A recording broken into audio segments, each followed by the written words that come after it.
वे रुक कर लेते हैं जबलपुर का, जहां स्त्रीयार्थ कार्यक्रम का आयोजन किया गया है। इस दौरान पूर्व अध्यक्ष सुमित्रा महाजन भी मौजूद हैं और तस्वीरें सीधे लाइव आपको जबलपुर से दिखा रहे हैं। एक ऐसी अद्भुत व्यक्तित्व हैं, जितना हमने इनको देखा और जितना इनको समझा, मेरे पास शब्द नहीं है। मैं बहुत हृदय से स्वागत करता हूं आदरणीय राकेश जी।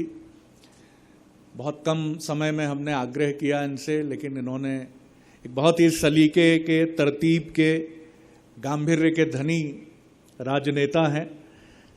ये भी चीज़ें आज की राजनीति में कम हैं। जो दो विभूतियां हमारे साथ हैं, आदरणीय ताई और राकेश जी, ऐसे व्यक्तित्व राजनीति में कम हुए हैं, बहुत कम हुए हैं, बल्कि मुझे कहने में संकोच नहीं है। राजनीति प्रदर्शन और आडंबर का केंद्र बनती चली जा रही है। जैसे हम मीडिया में, हम एंकर्स का है जोर, हमारा शोर जैसे बढ़ रहा है, वैसे ही दूसरे क्षेत्रों में भी शोर बढ़ रहा है। और ये शोर कहीं डराता भी है, चौंकाता भी है। ऐसे आदरणीय आपके जबलपुर के सांसद, पूर्व बीजेपी के प्रदेश अध्यक्ष राकेश जी का मैं हृदय से स्वागत करता हूं। अखिलेश जी, जो अखिलेश मैबन साहब हैं, डायरेक्टर स्कूल के, जिन्होंने इस वर्ल्ड रिकॉर्ड से जुड़कर, इस अभियान से जुड़कर इस कार्यक्रम को और गौरवमयी किया, उनका मैं बहुत धन्यवाद करता हूं। राजू करसोलिया साहब एक ऐसे युवा प्रतिनिधि हैं जो शिक्षा जगत से तो जुड़े ही हैं और अपनी भूमिका विनम्रता से आगे बढ़ा रहे हैं, उनका मैं बहुत स्वागत करता हूं। और एक आपके जबलपुर की बेहद सुरीली ऐसी बिटिया, जिसकी उड़ान बहुत आगे होगी। जब उसका स्वर खनकता है तो ऐसा लगता है कि लता जी कहीं से आशीर्वाद दे रही हैं। और निश्चित तौर पर इशिता, लता जी का आशीर्वाद आपके साथ हमेशा है। और इस बिटिया के भी प्रेम को मैंने अपने पिता के प्रति बहुत झलकते हुए देखा है, बहुत अद्भुत है। ज़्यादा समय नहीं लेंगे। एक स्त्रीयार्थ जब नाम हमने इस कार्यक्रम के लिए चुना, तो जेंडर डिबेट कहीं ना कहीं शुरू होती है। लोगों ने कहा पुरुषार्थ है तो स्त्रीयार्थ भी कर देंगे क्या आप? हमने कहा पुरुषार्थ भी स्त्रीयार्थ है, स्त्रीयार्थ भी पुरुषार्थ है। दरअसल जो ताकत है, जो शक्ति है, वो तो यहीं से है, आप ही लोगों से है। हम आप ही का अंश हैं, इससे कोई इनकार नहीं कर सकता कभी, और आप ही का अंश रहेंगे आप। कोई श्रेष्ठता की बहस नहीं है। तो स्त्रीयार्थ हमने इसीलिए नाम दिया इस कार्यक्रम को। ये कोई जेंडर बहस का विषय नहीं था, सिर्फ आपकी शक्ति को, आपकी ताकत को प्रणाम करने का। और बहुत खुशी है कि 20,000 का जो लक्ष्य हमने रखा, जो वर्ल्ड रिकॉर्ड गोल्डन बुक की तरफ से हम सबको मिला, उसने इसको एक्नॉलेज किया। और इस गरिमामय कार्यक्रम में बहुत गरिमा से भरे हुए अतिथि हमारे साथ हैं। हम इनसे बात भी करेंगे, बीच में थोड़ी चर्चा भी करेंगे। और एक जनप्रतिनिधि के सामाजिक अवदान की, सोशल कंट्रीब्यूशन की हम ज़रूर बात करके समझना चाहेंगे, क्योंकि मुझे लगता है ये मंच राजनीतिक बातों के लिए अगर आ जाएंगी छिटक कर, तो कोई परहेज़ नहीं है उनसे। लेकिन मुझे लगता है कि यहाँ हम बात करेंगे एक सोशल कंट्रीब्यूशन की। मैं हमेशा याद करता हूँ कि राजनीति में एक धारा उन अराजनीतिक लोगों की हमेशा रही है। आज़ादी के पहले महात्मा गांधी, उसके बाद जयप्रकाश नारायण, विनोबा भावे, बाबा साहब आमटे, अन्ना हजारे भी कुछ भूमिका के साथ आए थे, फिर अपनी भूमिका में चले गए। मेरे साथ जो ताई हैं, उन्होंने उस दौर को भी बहुत देखा है, बहुत समझा है।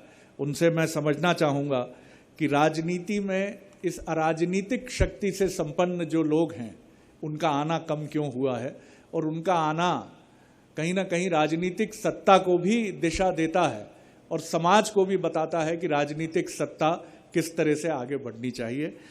तो इस अभियान में आप सब नारी शक्ति ने जो सपोर्ट किया, जिसकी वजह से हम यहाँ तक पहुँच पाए, मैं बहुत धन्यवाद करता हूँ।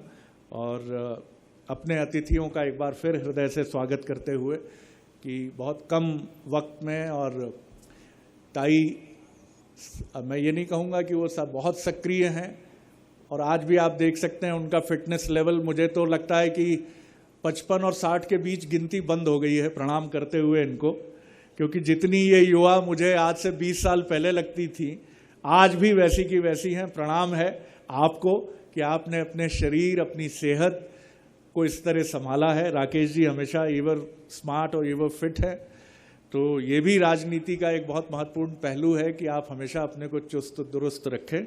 बहुत मैं धन्यवाद करता हूँ, हृदय से स्वागत करता हूँ और आमंत्रित करता हूँ हमारी मंच संभालने वाली हमारी साथी को कि वो फिर मंच संभालें। धन्यवाद।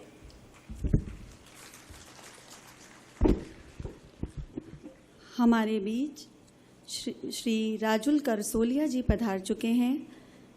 श्री अमरेश पाठक जी से मेरा आग्रह है कि वह तुलसी का पौधा प्रदान कर श्री करसोलिया जी का स्वागत करें।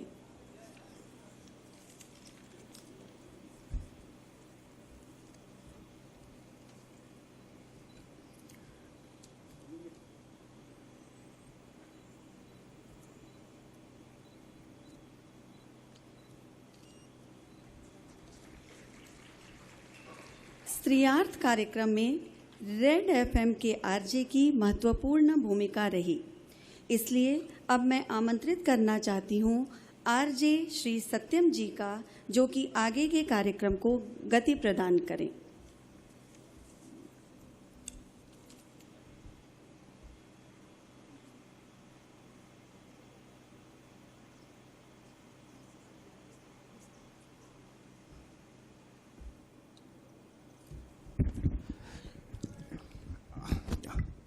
आप सभी का बहुत बहुत स्वागत है।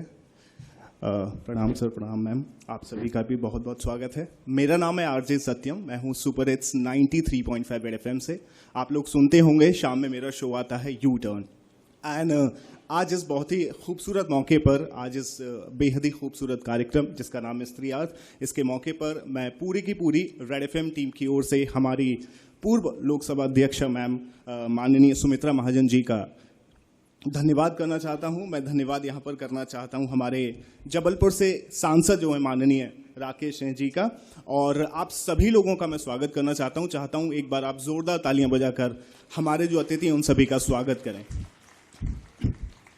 मैं आप लोगों को बताना चाहता हूं ये जो कार्यक्रम स्त्रियार्थ और इसके उपलक्ष्य, ये महिला सशक्तिकरण के उपलक्ष्य में किया गया, और इसी में एक अनूठी पहल की गई जिसने वर्ल्ड रिकॉर्ड बनाया, जो कि है प्लांटेशन का।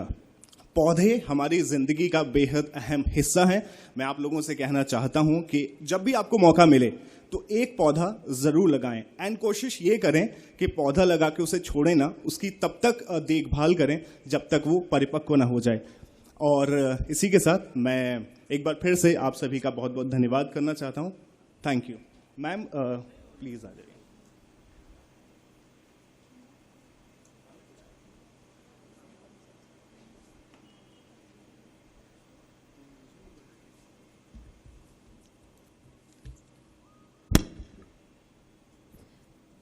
अब मैं श्री शरद द्विवेदी जी को आमंत्रित करती हूँ कि वो परिचर्चा करेंगे हमारे अतिथि श्री राकेश सिंह जी से और अपने विचारों से अवगत कराएंगे।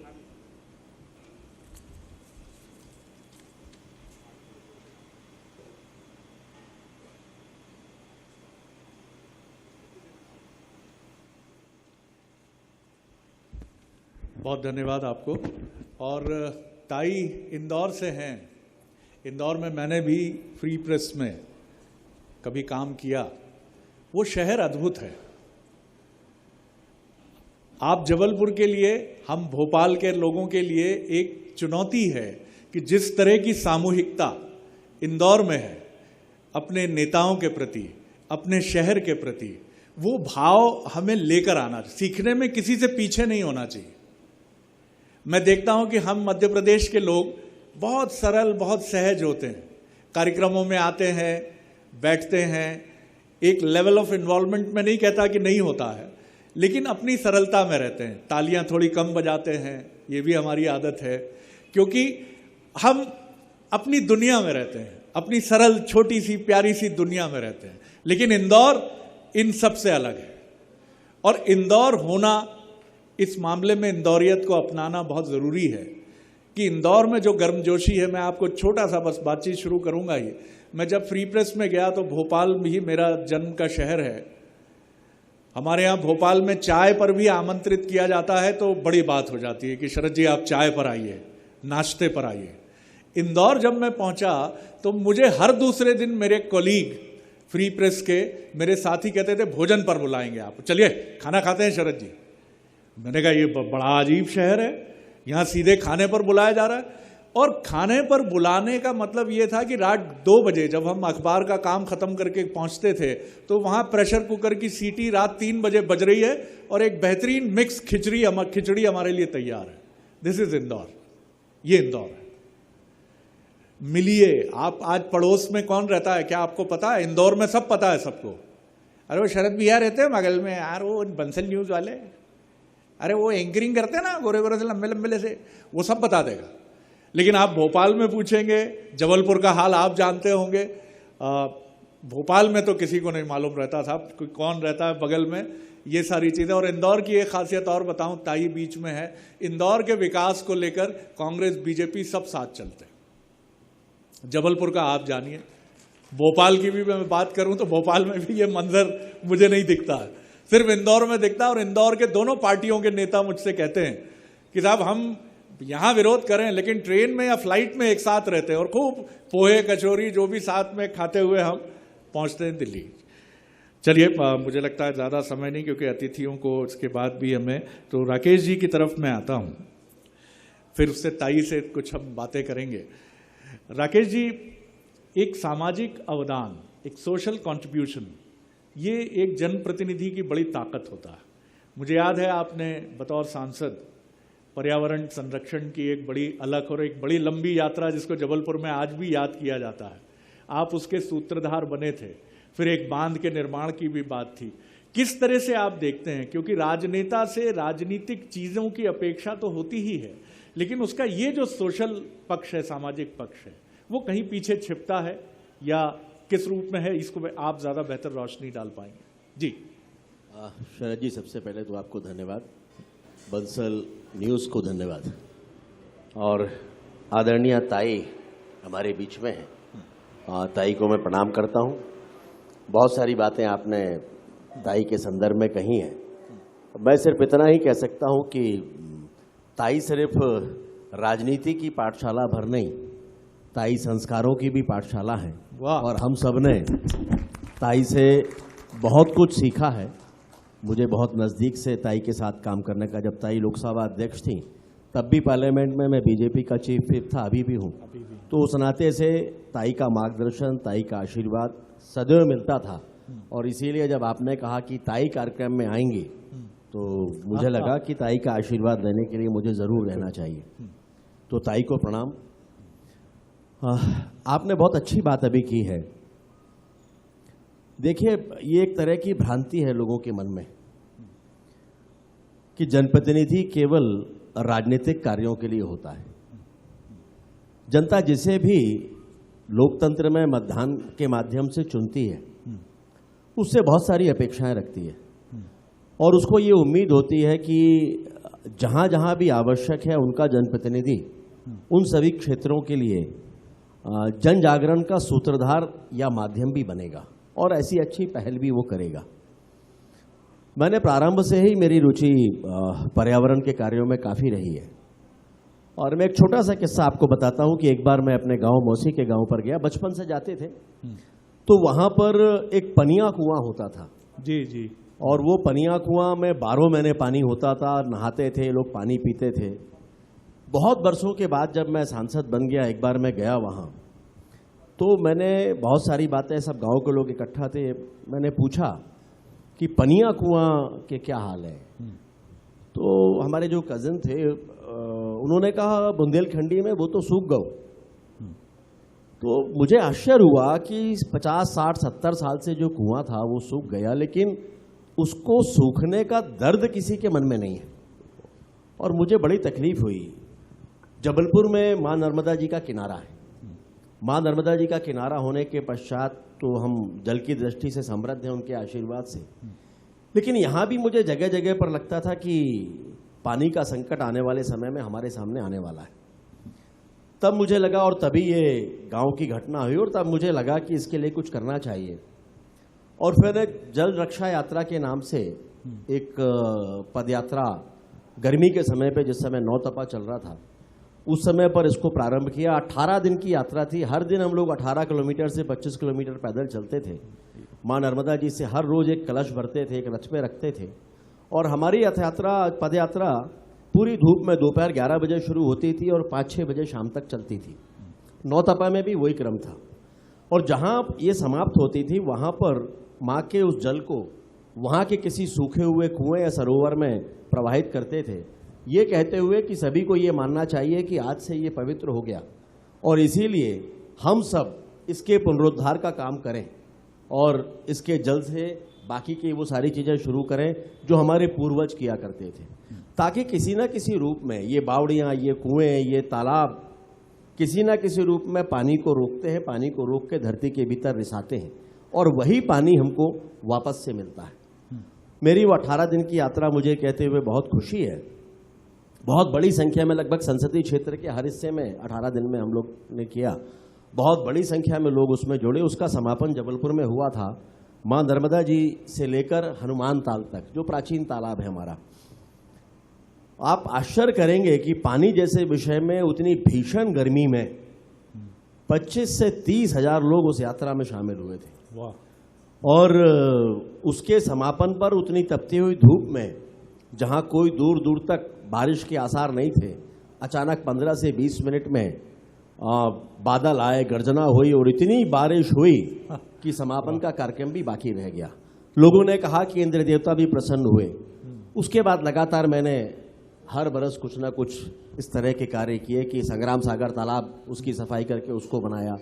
यहाँ पड़वार के पास में एक बांध, मुझे लगता था कि लोगों को समझना चाहिए कि केवल और केवल सरकार के भरोसे ये पानी के संकट को आप दूर नहीं कर सकते। हम स्वयं को अपने अपने हिस्से का योगदान वैसे ही देना होगा जैसे हमारे पूर्वज दिया करते थे। तो पानी, गौर नदी के ऊपर जहाँ पानी सूख जाता है गर्मी के दिनों में, वहाँ पर एक बांध का निर्माण मुझे लगा कि हाथों से ही करना चाहिए। और मैंने उसके लिए, तब मैं पार्टी का अध्यक्ष भी था, समय निकाला और उसका निर्माण शुरू किया। माननीय प्रधानमंत्री जी से भी उस दौरान मेरी मुलाकात हुई, और मुझे कहते हुए खुशी है कि बहुत कम लोगों को पता होगा कि माननीय प्रधानमंत्री जी को इन कार्यों की जितनी जानकारी और समझ है शायद ही किसी राजनेता को होगी।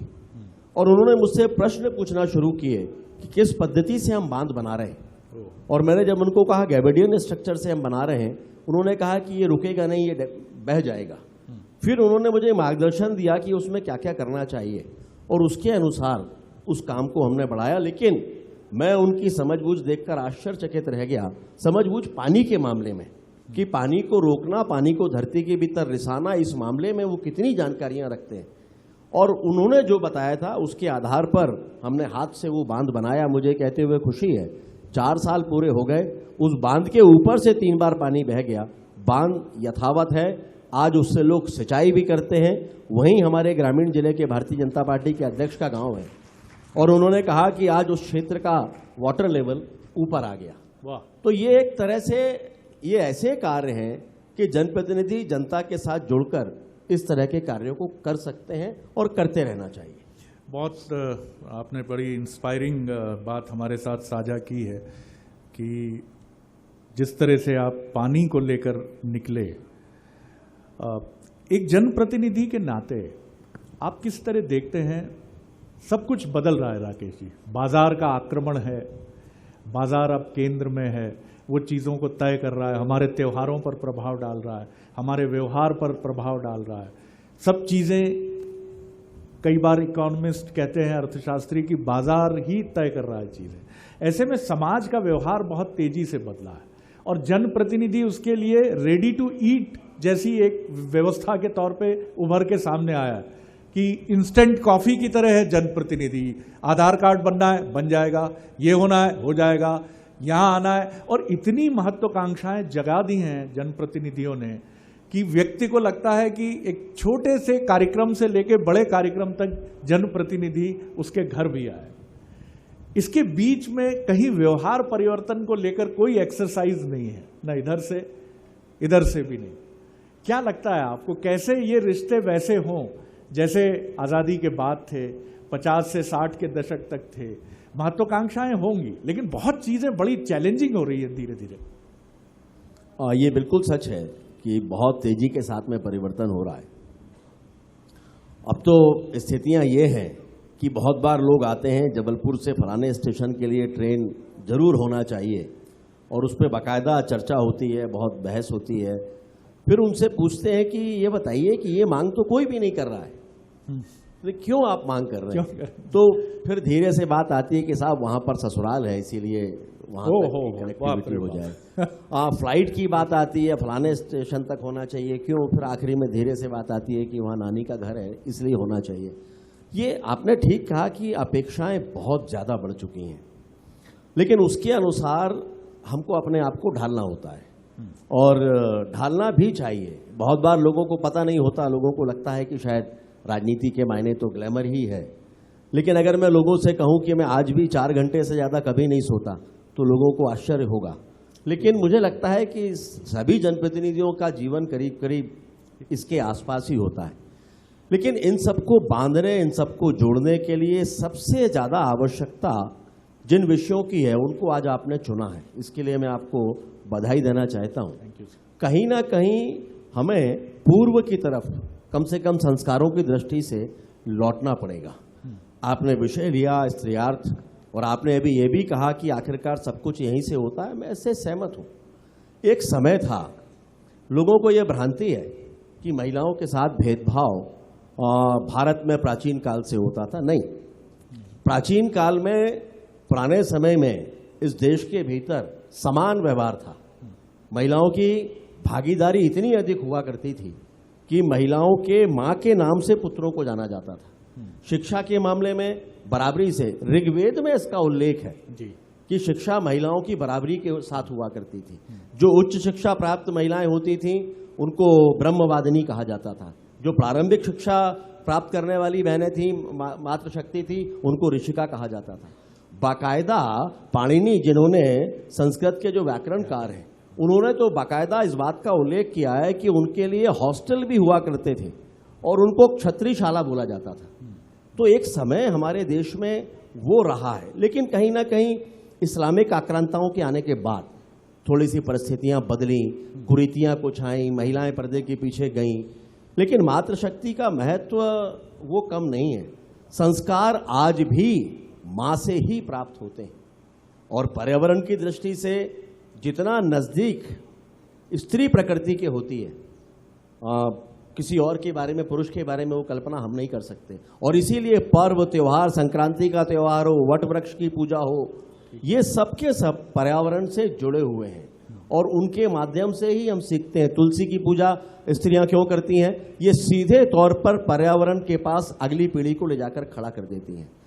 कहीं ना कहीं इन सारी चीजों से जुड़ना, और इसके माध्यम से जब ये चीजें प्रारंभ होती हैं, इनकी चर्चा ज्यादा होती है, तो व्यक्ति के भीतर संयम आता है, आत्मसंयम आता है। जब संयम आता है तो लोग अपनी सीमाएं भी समझते हैं, क्षमताओं को भी समझते हैं, और उसके आधार पर अपेक्षाएं रखते हैं। इसके साथ साथ आपने जो बात की है अपेक्षाओं की, उनके साथ तालमेल बनाने की आवश्यकता होती है। नई पीढ़ी एक तरफ जहां अपेक्षाएं बढ़ी हैं, वहीं नई पीढ़ी की समझ बूझ भी बढ़ी है। तो बहुत सी बातों को वो समझते हैं, लेकिन थोड़ा सा अगर संवाद बढ़ा लिया जाए तो ये चीजें आसान हो जाती हैं। बिल्कुल आपने ठीक कहा, और मैं भी अपने एक पत्रकार के तौर पर, बिल्कुल सही बात है कि मैं कोई कंपैरिजन नहीं कर रहा हूं, लेकिन एक तरफ प्रशासन का तंत्र है, वो भी बराबर काम करता है। लेकिन जैसे हम अपने टीवी चैनल्स के लिए कहते हैं 24/7, तो ये भी 24/7 है। इनके लिए दरवाजे बंद नहीं होते, कभी नहीं हो सकते। राकेश जी कितने थके हों, ताई कितनी थकी हो, कहाँ दूर से आई हैं, अगर सुना कि कोई कार्यकर्ता या कोई सामान्य व्यक्ति पीड़ा से आया, 2 मिनट में सब विसर्जित हो जाता है। भाई बुलाओ, उससे बात करते हैं, क्या हो गया, क्या रात 2 बजे हैं, 3 बजे हैं, आप थके हैं, थोड़ी देर पहले आए हैं। इसलिए आप जब भी राजनेताओं के बारे में सोचें तो इस शेर के साथ मैं आपको उनकी उस अंतर्मन की व्यथा की तरफ भी ले चलूंगा कि पीछे बंधे हैं हाथ लेकिन शर्त है सफर, किससे कहें कि पैर का कांटा निकाल दे। ये वो तकलीफ भी है, वो पीड़ा भी है, लेकिन चलना है, अहर्निश चलना है, निरंतर चलना है, आगे बढ़ना है, क्योंकि आप रुक नहीं सकते हैं। सबको चुनौतियां, ये सुपरमैन नहीं है जो हमारे साथ बैठे हैं कि सुपरमैन की पावर ली और हवा में उड़ गए। लेकिन अगर राकेश जी हमें बता रहे हैं कि 24 घंटे में ताई भी अपने सक्रिय जीवन में, और अभी भी मुझे लगता है कि उनका यही क्रम है कि आप 4-5 घंटे की नींद बमुश्किल ले पाते हैं। हम पूरे दिन गाना गाते हैं, कम से कम मैं तो अपनी श्रीमती जी को बहुत परेशान करता हूँ, नींद नहीं हो पाई, नींद नहीं हो पाई, बड़ा प्रॉब्लम था, रात 2 बजे खबर आ गई थी, बड़े इश्यूज हो गए थे। वो भी कहती है सो लीजिए भाई, फिर दोबारा कहाँ, बहुत काम है। लेकिन यहाँ कुछ कहने के लिए नहीं है। बिल्कुल आपने ठीक कहा। फाइनल क्वेश्चन लेके फिर मैं ताई की तरफ, जिनको हम सब सुनना चाहते हैं। राकेश जी, राजनीति का चेहरा बड़ा निर्मम भी है।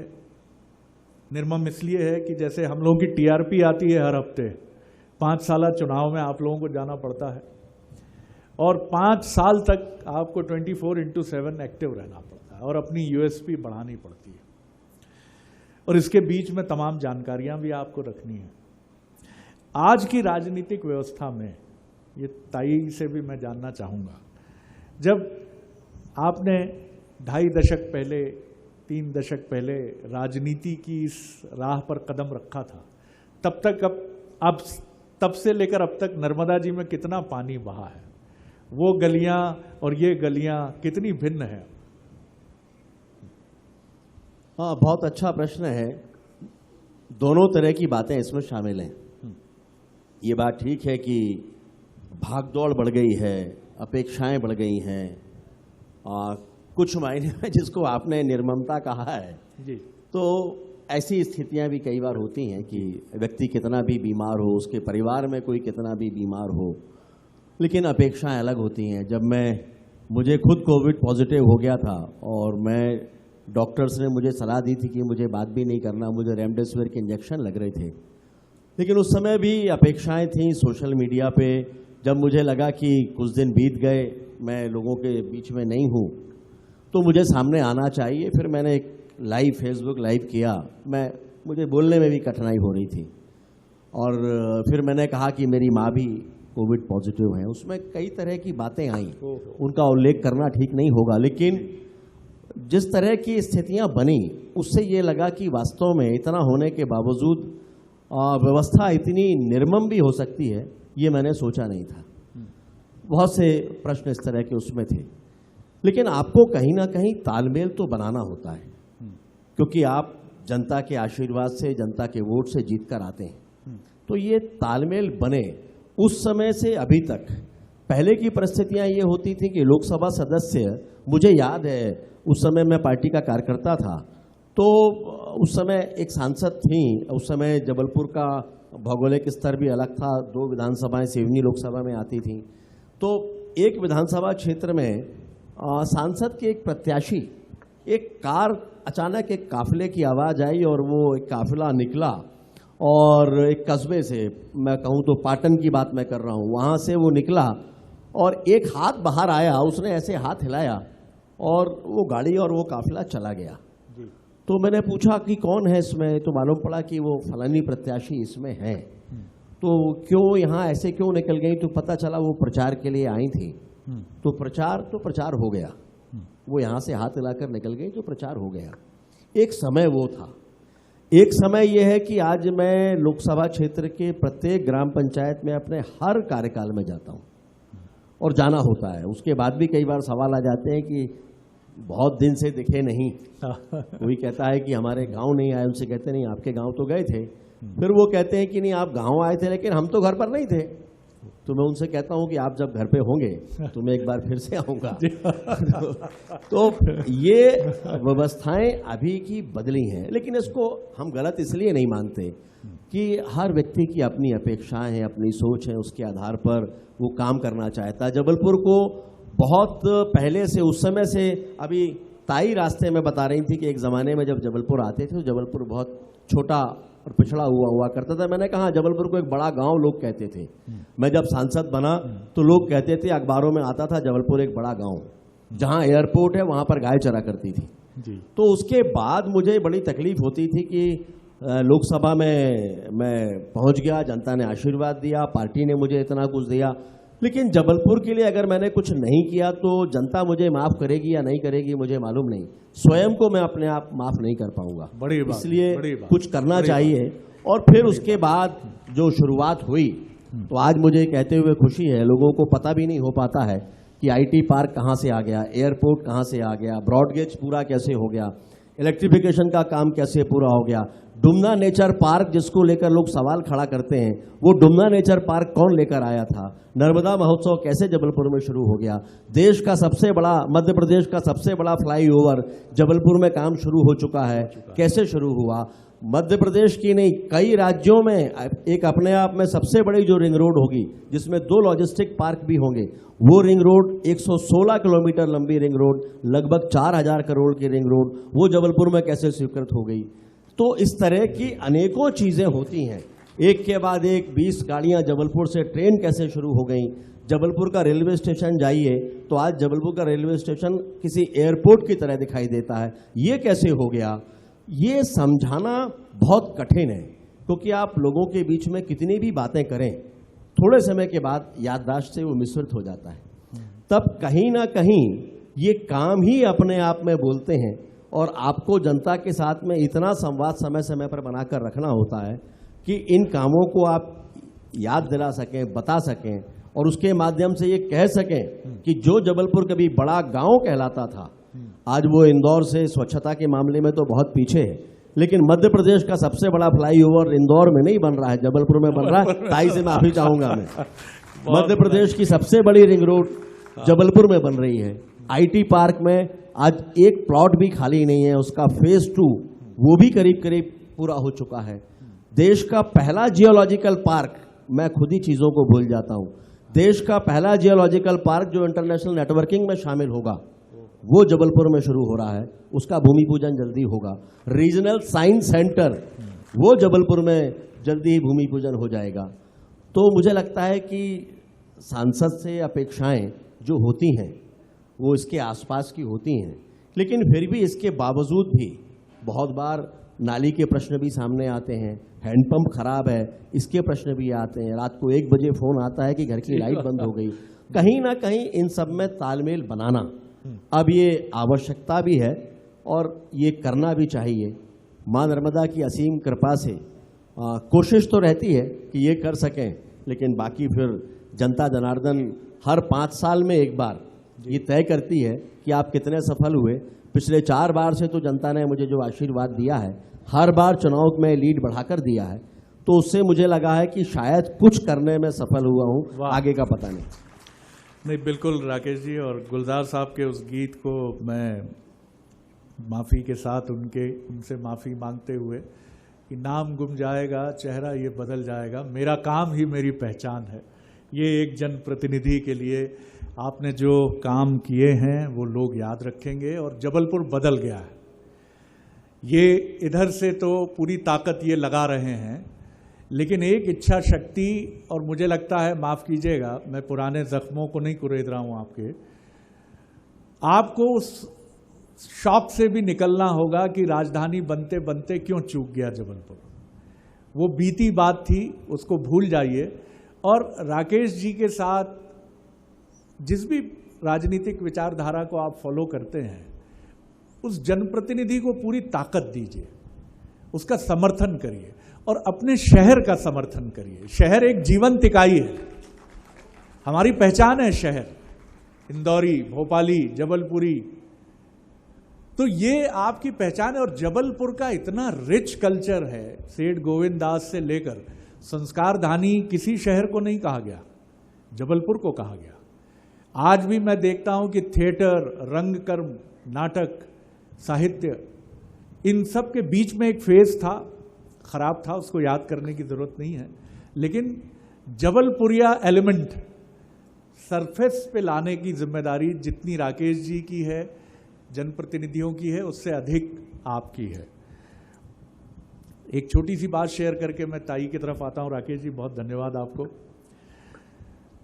रीवा लोकसभा सीट को कवर करने के लिए मैं करीब 20 साल पहले गया, युवा था।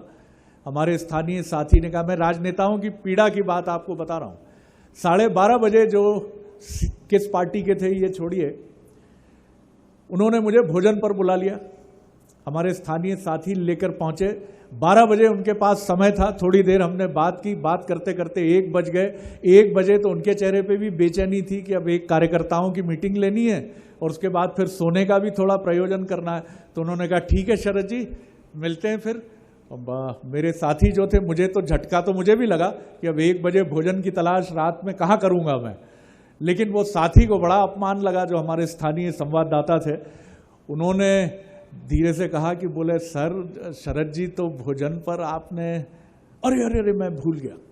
वो बेचारे तुरंत दौड़कर अंदर गए और अंदर से उनकी श्रीमती जी की ऊंची आवाज मुझे सुनाई दी, अब 1 बजे हम खाना बनाएंगे। बाप रे, मुझे भी ऐसा लगा कि ये तो बड़ा गड़बड़ है। मैं भी जल्दी से खड़ा हो गया। वो थोड़े संकोच से बाहर निकले। मैंने कहा नहीं नहीं सर, हम कोई इशू नहीं है सर, वो ढाबे आबे खुले होंगे, हम कर लेंगे भोजन। उन्होंने कहा नहीं नहीं नहीं सर। तो साहब बड़ी, क्योंकि अब अतिथि को कैसे लौटाएं एक राजनेता के लिए ये भी चुनौती। रात 2 बजे हमने पराठे और बैगन की सब्जी जो जैसे तैसे बनी थी। तो राजनेता, उनके घर की महिलाएं, स्त्रियार्थ, फिर वही बात है कि राकेश जी भी निर्भर होते ही होंगे क्योंकि जितनी इनकी व्यस्तता, तो घर का प्रबंधन जो है वो मिसेज राकेश सिंह जी को ही करना है जी। लेकिन मुझे कभी ये, मैं भाग्यशाली हूँ, रात को 2 बजे या 3 बजे भी मुझे ऊंची आवाज कभी नहीं मिली। वाह वाह वाह आया है जी जी जी, प्रणाम है उनको इस मंच से कि निश्चित तौर पर एक राजनेता का जीवन बहुत सहज सरल, हम सभी का, जैसा आप कहते भी हैं कि हर सफल पुरुष के पीछे एक स्त्री है। मैं ताई की तरफ चलता हूं, माइक्रोफोन उनके हाथ में है जी। नहीं नहीं, आप बैठिए जी। ताई, पहले तो मैं चाहूंगा कि आप कुछ अपने मन की बात कहें इस कार्यक्रम को लेकर भी और इन जनरल भी, आपको जैसा लगे। फिर मैं 2-3 सवालों के साथ कार्यक्रम को प्रेजेंटेशन सेरेमनी की तरफ ले जाऊंगा और फिर हम समापन करेंगे। मैं सबसे पहले तो मंच पर विराजमान सभी को नमस्कार करती हूँ और आप सामने बैठे, मैं क्षमा चाहूँगी कि थोड़ी देर तो हम लोगों को आने से हुई, लेकिन मैं समझ रही हूँ, मैं तो बाहर से इंदौर से आई थी, ये तो यहाँ के स्थानीय हैं और मुझे कल्पना है इंदौर में भी मुझे कई बार करना पड़ता है। मुझे अगर कई कार्यक्रम में जाना तो आए हुए लोगों को मैं उठ जाती हूँ कि भाई मुझे जाना है, थोड़ा सुन के दे। अभी भी ये होता है, थोड़ी थोड़ी बात सुन के जाना। थोड़ा हम ये कह रहे करके लोग कैसे रोकते हैं जनप्रतिनिधि को, आप ही रोकते हो और फिर आप ही उनकी राह देखते हो। मुझे इतना कहना है कि मैं तो तैयार बैठी थी, मैं तो यहाँ आई थी, तो मुझे कोई सवाल नहीं, मगर मैं देर से आने के लिए क्षमा चाहूंगी। थोड़ी देर से हम लोग आए क्योंकि हमेशा मुझे उसके लिए हम जिम्मेदार हैं ताई, माफी मैं चाहता हूँ। नहीं, एक बात बताती हूँ, मुझे आप लोगों के लिए नहीं कुछ लगा जी, मुझे बच्चियां, क्योंकि मुझे बताया गया स्कूल में कार्यक्रम है। देखिए ये कम से कम इस पर तो आपका स्वागत, देखिए आप कई इनकी भावना देखिए। कई बार ये होता है कि हम लोग आने में देर करते हैं, बिल्कुल ठीक बात। बच्चों को 2 घंटे पहले से बिठा के रखा जाता है, तो मुझे इसके लिए थोड़ा दर्द लग रहा था। कई बच्चों के साथ ऐसा तो नहीं हुआ कि उनको रुकना पड़ा, मैं नहीं कभी ये सहन कर सकती और इसलिए मैं क्षमा उनकी मांग रही हूँ। सबसे पहले जिम्मेदार हम हैं, लेकिन बड़प्पन देखिए आप, एक ताई का बड़प्पन देखिए आप जी। आज ऐसा है कि एक ऐसे स्कूल में मैं प्रांगण में मैं हूँ जहाँ माँ का महत्व है। अभी अखिलेश जी जिस तरीके से मुझे बता रहे थे, माँ के नाम से स्कूल खोलना, वो तो खोलते हैं, मगर उन्होंने बोला मुझे, ताई मेरी माँ अमरावती से थी, बहुत अच्छा बोलती थी। ये जो जिस तरीके से उन्होंने कहा जी, कि बहुत अच्छा बोलती थी, बहुत अच्छी वक्ता थी, यानी आज भी वो अपनी माँ को याद कर रहे हैं, माँ के गुणों को। तो केवल माँ के नाम से ये स्कूल नहीं है ना, गुणों के नाम से। ये प्रचिति मुझे पड़ोस में बैठ के आ गई, ऐसे कार्यक्रम में आई। और शरद जी, आपके लिए मैंने हाँ बोल दी जी।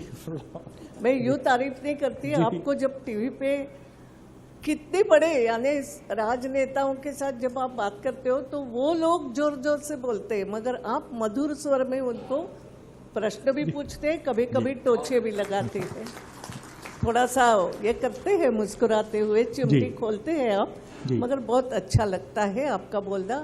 तो मैंने कहा शरद जी ने कहा है कार्यक्रम की भव्यता है, और महिलाओं की दृष्टि से हालांकि आपने अच्छा किया, मेरी डांट खाने से पहले आपने स्पष्टीकरण दिया। स्त्रियार्थ मैं बोलने वाली थी, ये क्या पुरुषार्थ से लेके, तो पुरुषार्थ क्या स्त्रियों पुरुषों की ही बात है क्या, स्त्रियों की नहीं जी। और हमें आप सभी को महिलाएं जो बैठी है, मैं एक बात सब लोग ध्यान में रखें, जब महिला सशक्तिकरण की बात आती है इसका अर्थ हम दुर्बल नहीं है, केवल ये बात है कि हम में शक्ति है, ये अपने आप को याद दिलाना है। और हमारी कोई कंपटीशन इन लोगों से नहीं है, अरे इनको बनाने वाले तो हम हैं, पुरुषार्थ भी दिखाएंगे तो हमसे ही प्रेरणा लेके हमारे ही गुण, वाह वाह वाह जी, जो हमने इनको गर्भ में भी सिखाए हैं, बाद में भी दिए हैं, बिल्कुल ठीक है, उसी को तो आप प्रकटीकरण कर रहे हो। ठीक बात है जी। तो स्त्री सशक्तिकरण का अर्थ कदापि ये नहीं है कि हम किसी से कंपटीशन कर रहे हैं। बात केवल इतनी है कि आप में वो जो बात है, जो आत्मशक्ति है, उस शक्ति को पहचानना है कि yes I can do it, मैं ये कर सकती हूँ, मुझ में है, उसको जागरूक करना है जी। और इसी भावार्थ से आपने जो पूरे प्रदेश भर में काम किया है जी, कि पेड़ लगाने के साथ, बात बिल्कुल सही है, एक बच्चे को जन्म देना और एक पेड़ को लगाना, क्योंकि उसमें भी शास्त्रज्ञों ने अब ये कहा है, जैसा हम बोलते हैं ना, माँ गर्भ में बच्चा है उससे भी बात करती है, उसको लगता है ये मेरा सहारा है, ये सब मैं स्वानुभव की बातें कर रही हूँ, ये मेरा अंश है, इस तरीके से उससे बात करती है। शास्त्रज्ञों ने कहा पेड़ को अगर अच्छी तरीके से बड़े होना है तो उससे बात करो, बिल्कुल ठीक कहा गया जी जी, उससे बात किया करो, उसको प्रेम से दुलारो और तभी वो बढ़ेगा। और बढ़ने के बाद जो हमारी अपेक्षा रहती है, मेरा बच्चा बड़ा होकर के सद्गुणी बन के समाज के लिए कुछ काम करे, ये हमारी कल्पना रहती है बच्चे को बड़ा करने की। पेड़ भी वही करता है, अपना फल कभी खाता नहीं है, दूसरों के लिए एक एक काष्ठ उसका काम आता है। तो ये आपने महिलाओं से जोड़ करके जो एक बहुत सुंदर कार्यक्रम किया है आज, और उसके लिए मैं आज यहाँ पर आई हूँ। आप सभी नारी शक्ति को, मैं यहाँ में आई तो कविता बोली जा रही थी जी, एक बार मुझे भी कई कार्यक्रम में बुलाया गया, मैं कविता करती नहीं हूँ शरद जी जी, मगर महिला की बात छोड़ो तो कुछ ना कुछ बाहर आता है। तो वहाँ भी एक ऐसा ही महिलाओं का कवि सम्मेलन और विषय दिया था, कल, आज और कल, नारी शक्ति। मैंने इतना ही कहा कि कुछ बोलने की आवश्यकता ही नहीं, नारी शब्द में ही वो बात है, नहीं किसी की अरी, वह है भारतीय नारी। आहा, वाह वाह, बहुत सुंदर, नहीं है, बहुत बढ़िया। मगर आगे ध्यान में रखने लायक बात है, फिर भी युगों युगों से रही ताड़न की अधिकारी, जी, ये हुआ है जी। ये बात हमें ध्यान में रखना है। और आगे तो फिर अपनी ताकत पहचान के वो चलती ही है। कैसे चलती है मैं आप सबको बताना चाहूंगी कि स्त्रियों को सशक्त करना वगैरह छोड़ो, वो सशक्त है ही।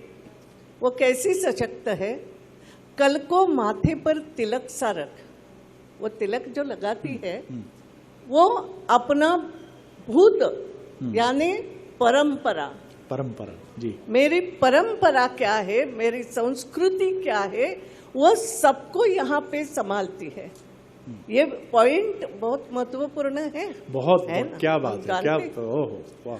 तो तिलक यहाँ लगाती है वो, तो कल को माथे पर तिलक सा लग, आज की उंगली पकड़।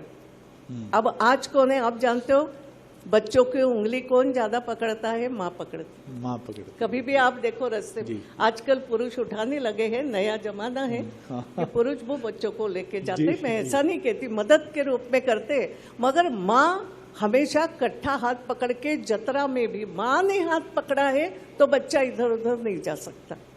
तो आज की उंगली पकड़, ये आज है उसका, ये वर्तमान है उसका। वाह। तो आज की उंगली पकड़ चल रही है नारी उज्जवल भविष्य की ओर, आगे चल रही है, उसको लेकर के रास्ता दिखा रही है उज्जवल भविष्य की ओर। क्यों जा रही है? विश्व की कैनवास पर अपनी अमिट रेखा बनाने। वाह। कि हमारी संस्कृति, हमारा संस्कार, इसको मैं बड़ा करके दिखाऊंगी, ये हमारी संस्कृति, ये हमारा संस्कार। तो विश्व के कैनवास पर अमिट रेखा बनाने, इतना ही है क्या? इतनी ही बात नहीं है। तो केवल अमिट रेखा बनाना नहीं है, विश्व के कैनवास पर अमिट रेखा बनाने नहीं, आज दिग्भ्रमित विश्व को दिग्दर्शन कराने नारी निकली, वो करना है। जी जी। वाह। और आप कर सकती हो, केवल एक पौधा लगाने से नहीं, पौधे को बचा करके हमारे अपने बच्चे। तो मैं आज इतना ही कहूंगी शरद जी, ये जो कार्यक्रम है ना जी, महिला सशक्तिकरण में, मैं कभी कभी मुझे लगता है सशक्तिकरण पुरुषों की मानसिकता का अब करने का समय आया है। ठीक बात है, बहुत बढ़िया। वो तो समझ रही, ठीक कह रही हैं। सम्मान देना कैसे, ये बचपन से मैं कई बार बोलती हूँ। बोलते हैं लड़कियों को सिखाओ रहना कैसे। मैंने कहा नहीं, घर में अगर आपको लड़का हुआ है तो उसको भी पहले सिखाओ कि बहन को या स्त्री को सम्मान देना कैसे। ये बचपन से संस्कार होना, बिल्कुल ठीक बात। बड़ा होने पर पछताने से बचपन से भी आवश्यक है कि वो भी कुछ है, जैसा तू कुछ है वैसे वो भी कुछ है। बस इतना भाव जागरूक करने का समय। बहुत सुंदर बाकी बात। बोलने के लिए बहुत से आजकल की समस्याओं पर है, उसकी कभी चर्चा करूंगी, लेकिन आज मैं इतना ही कहूंगी कि स्त्री सशक्तिकरण का अर्थ हम किसी से सशक्त होना नहीं है, केवल मुझ में जो है उसको याद करना है और उसका विश्वास बढ़ाते हुए, मैंने जैसे कहा, आज की उंगली पकड़कर भविष्य को उज्जवल बनाने के लिए आगे बढ़ना है। वाह वाह, कितना प्रेरक और सहज और मन को छू लेने वाला। और सच बात है कि अब इसके बाद क्या कहें हम। ताई ने सब कुछ कह दिया। माँ की बात ताई ने की तो मैं भी पीछे चला गया गलियारों में। मेरी माँ ग्रामीण पृष्ठभूमि से ज़रूर रहीं, लेकिन उनका एक बड़ा सख्त अनुशासन था। जब मैं किशोर होने की तरफ बढ़ा, 6th में था, तो उन्होंने कहा सारी शिकायतें आ जाएं, दिन भर क्रिकेट मैच खेलो, तमाम चीज़ें हो जाएं, लेकिन किसी लड़की के साथ अगर बदसलूकी या दुर्व्यवहार की बात सामने आई तो तुम इस घर में नहीं रहोगे। उसका डर मेरे मन में इतना रहा कि लड़कियों ने मुझे गंगाराम जैसे टाइटल दिए। उन्होंने कहा ये देख के दूर से ही प्रणाम करता, नमस्ते स्वाति जी, नमस्ते दिव्या जी, नमस्ते, कैसी हैं आप। मैं इतना डरा रहता था, मैं आपको ऑनेस्टली बता रहा हूं कि इस लड़की को बुरा ना लग जाए। यहाँ बहुत सारी मातृशक्तियाँ हैं, सबको प्रणाम, युवा साथी भी हैं। आप सबकी ये जिम्मेदारी है कि अपने मेल चाइल्ड को आप ये बताइए कि स्त्री अगर किसी चीज़ को सबसे ज़्यादा पसंद करती है तो वो पुरुष की धन, उसका पर्स, उसके बैंक बैलेंस या उसके नाक नक्श नहीं है, उसकी भद्रता है, जेंटलमैनशिप है उसकी। वो कितना भद्रता से किसी महिला से पेश आता है, ये सबसे बड़ी ताकत होती है। हरिवंश राय बच्चन ने अपनी आत्मकथा में लिखा है, अमिताभ बच्चन के पिताजी, कि पुरुष के लिए स्त्री रहस्य है, लेकिन स्त्री के लिए पुरुष रहस्य नहीं है। आप सिर्फ अपनी आंखों से देखकर हमारे बारे में सब अंदाजा लगा लेते हैं कि हम किस रूप स्वरूप प्रकृति के व्यक्ति हैं। मैं बहुत हृदय से धन्यवाद देता हूं ताई, आपने सब कुछ बहुत समेट कर बहुत विनम्रता से कह दिया। और अब हम समापन की तरफ बढ़ेंगे, फेलिसिटेशन सेरेमनी की तरफ, और जल्दी से आप फिर ये दायित्व संभालिए। प्रणाम आपको भी जी। धन्यवाद सर। धन्यवाद सर। मध्य प्रदेश की बात हो और वहाँ के लोक नृत्य जो कि बहुत ही सरस होते हैं, उनसे उनकी मिट्टी की खुशबू आती है। ऐसी ही एक प्रस्तुति जॉय स्कूल की छात्राओं द्वारा दी जा रही है। करतल ध्वनि से उनका स्वागत करें।